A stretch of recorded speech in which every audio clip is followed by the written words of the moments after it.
All right, hey, what's up guys? It's Roy here. And with this video, I want to touch on the video capabilities of the phone that I've been using for about the last 2 weeks now.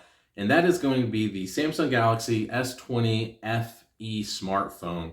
So the one particular thing that I'm only going to be touching on with the video today is the pro video capability of the S20 FE. So everything that I'm recording this video on today is all straight up from the phone itself. I'm not using an external microphone like my Zoom H1 or my Movo, microphone that I usually use. I don't have a lapel mic. I'm just straight up using the onboard microphones on the phone and tweaking the settings with the Pro Video mode. So with the S20 FE, you're getting a really good camera setup. So just to run down the specs real quick, you're getting a 12 megapixel wide angle lens, a 12 megapixel ultra wide angle lens, and then an 8 megapixel telephoto lens on the back. And then on the front, you are getting the 32 megapixel front facing selfie camera on the front.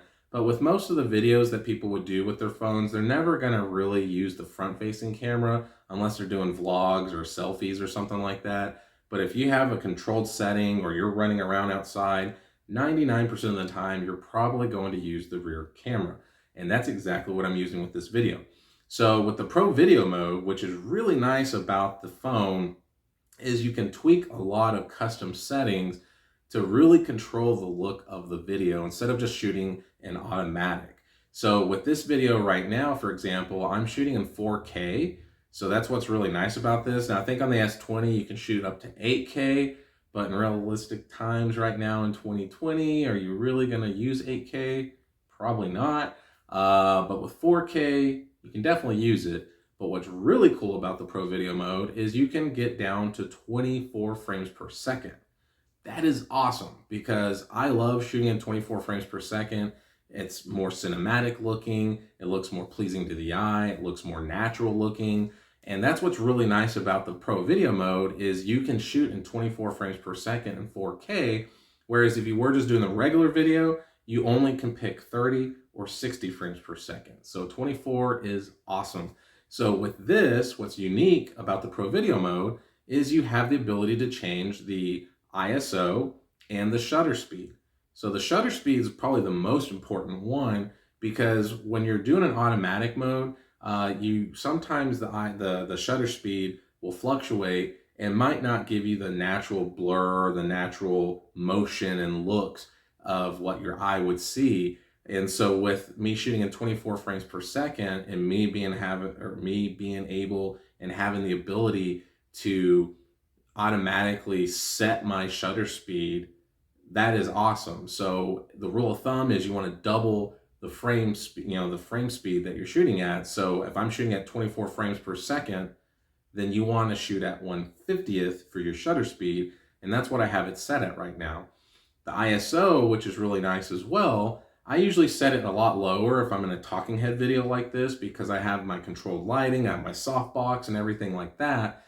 So with this setting right now, I'm shooting at 160 with the ISO. Now it can get all the way down to 50, which is really nice, but that's if you're like in a lot brighter situation. Normally I'm sitting a little bit closer to my softbox, but I am a little bit further away because I kind of rearranged my desk.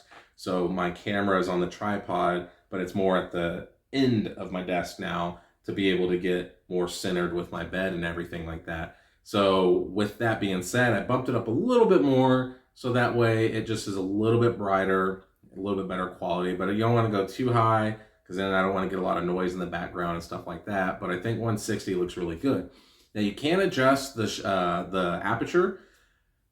I wish you could because I know like on the iPhones you are able to adjust the aperture and go like as low to f1.6 or whatever it is on the iPhone.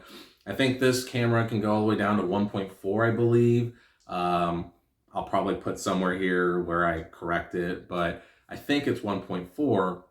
And being able to control how much light is going in the lens, I wish I had that feature because then you get that more bokeh, kind of creamy background. Now they do have the live focus video mode that will give you a blurred background, but then you lose the ability to really do the customizations And then a lot of times with that, it looks a little wonky anyways, because if you're moving a little bit, the blur kind of gets your hair weird sometimes. But if you're not moving, then it does a good job. So I wish I was able to adjust the aperture, but you can't. You can control the white balance. I do just have it set to auto right now, because you can't do like a gray card or anything with this and set a custom white balance. You could technically set it to something specific, but I cannot remember what wattage my softbox is at. So I didn't want to like make it look real goofy looking. So I just set it to auto. I am using the onboard microphones as well on the phone. So I don't, like I said, once again, don't have any external microphones set up. So all the audio you're hearing is just straight up from the S20 FE. And then really that's it. So other than that, I just wanted to do this video so y'all can see the capabilities and what some good footage you can get out of the S20 FE. Because if you're someone like me, when I started about 4 months ago with YouTube videos, all I had was my smartphone to use. And everyone that I've watched from just like different videos on YouTube, everyone always says, you know, the way to start is to maybe just start with your smartphone. You got a good camera on there. Now, granted, you're not going to get like the really good looking quality videos like you can out of a mirrorless camera or full frame DSLR, but it's a starting point. It's something you already have in your pocket. So why go out and spend $500, $600, $700 when you don't have to? And you can set up some really cool rigs with smartphones now. You know, they have like these really cool setups where you can slap an LED light on it and then hook up the microphones and all that stuff to the smartphones now, where you can really get some really cool run and gun setups. But like I said, eventually you'll want to get something better. But with this phone, if you have it with that pro video capability, it's really nice to be able to have. So that's it. So comment down below. Let me know what y'all thought about this video. Let me know what the quality looks like, how the microphones sound. Is it coming in good? Does it sound real noisy? I'm not going to adjust anything when I do post. So literally, I'm not going to color grade anything. I'm not going to adjust the audio. I'm literally just going to put it on YouTube and let y'all be the judge. But hit that like button, comment down below, hit that subscribe button as well. I really would appreciate that. It helps me out a lot to see, you know, who's actually paying attention to my stuff out here. But other than that, guys, be safe out there and have a blessed day.